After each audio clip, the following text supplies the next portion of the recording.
ಸಾರವೇ ಭಾರಿ ವೇಗದಲ್ಲಿ ಚಲಿಸ್ತಾ ಇದ್ದಿದ್ದು ಗಾಡಿ ನಾನು ಸ್ಟೇರಿಂಗ್ ಹಿಡಿದ್ರು ಯಾಕೆ ಹೀಗಾಯ್ತು? ನನಗೂ ಮುಂಗೋಪ.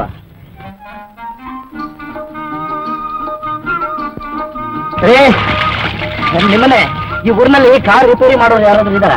ಗೊತ್ತಿಲ್ಲ. ಹೋಗ್ಲಿ, ಈ ಊರಿನಲ್ಲಿ ಕಾರ್ ಯಾರಾದ್ರೂ ಇಟ್ಟಿದಾರ? ಗೊತ್ತಿಲ್ಲ. ಸರಿ, ಇದು ಬರೀ ಗೊತ್ತಿಲ್ಲ.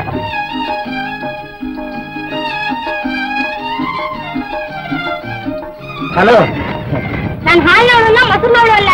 ಊರೊಳಗೆ ಹೋಗಿ ಹಾಲು ಸಿಕ್ಕತ್ತೆ. ಇಲ್ಲ ರೀ, ಕಾರು ಬ್ಯಾಟ್ರಿ ವೀಕ್ ಆಗಿ ನಿಂತಿದೆ, ನೀವು ಸ್ವಲ್ಪ ಸಹಾಯ ಮಾಡಿದ್ರೆ. ನನ್ನ ಡ್ರೈವರ್ ಅಂತ ತಿಳ್ಕೊಂಡ್ರೆ ಕೆಟ್ಟ ಬಂದ್ ಕಾಗಲ್ಲ ಸಹಾಯ ಮಾಡಕ್ಕೆ. ನಾಚಿ ಹೋಗೋದಿಲ್ಲ ನಿಮ್ಗೆ ನನ್ನ ಹತ್ರ ಮಾತಾಡಕ್ಕೆ? ಈ ಹಳ್ಳಿಯಲ್ಲಿ ಸಣ್ಣ ಸಣ್ಣ ಹುಡುಗಿರ ಹತ್ರ ಮಾತಾಡ್ತಾ ಇದ್ರೆ ನಿಮ್ಗೆ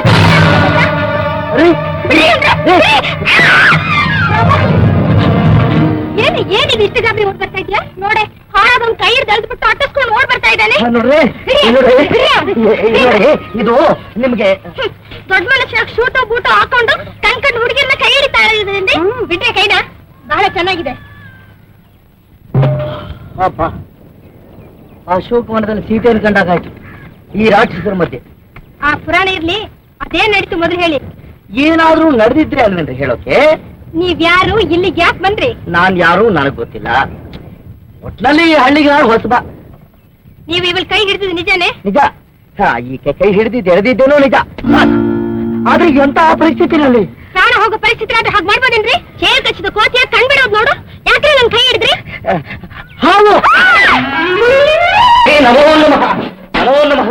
ಏನಪ್ಪ ರಾಜಣ್ಣ, ಯಾವಾಗ ಬಂದ್ಯಪ್ಪ? ಇದೇನ್ ಬಿಂದಿಗೆ? ಬಿಂದಿಗೆ ಬಿಂದಿಗೆ ಬಿಂದಿಗೆ ಏನ್ ಈಗ ಬಿಂದಿಗೆ ಕಥೆ? ಕಥೆನಾ? ಮಹಾ ಕೆಟ್ಟ ಕಥೆ ಸ್ವಾಮಿ. ಅಂತೂ ನಿಮ್ಮ ಹಳ್ಳಿ ನಮಗ ಲಾಯಕಲ್ಲ, ನಮಗ ಲಾಯಕಲ್ಲ. ಯಾಕಪ್ಪ ನಮ್ಮ ಹಳ್ಳಿ ದಾರಿ ನಿಂಗೆ ಗೊತ್ತಾಗ್ಲಿಲ್ವೇ? ಅಯ್ಯೋ, ಇರೋದೊಂದೇ ರಾಜಮಾರ್ಗ, ಬಂದ್ಬಿಟ್ಟಲ್ಲ ಮನೆಗೆ. ಏನ್ ಗಾಬರಿಯಾಗ ಹಾಗೆ ನೋಡ್ತಾ ಇದೆಯಲ್ಲ? ಏನಿಲ್ಲ, ಹಳ್ಳಿಗೆ ಹೊಸಬ ನೋಡಿ, ಪಟ್ಟಣದಿಂದ ಈಗ ತಾನೇ ಬಂದಿದ್ದೀನಿ.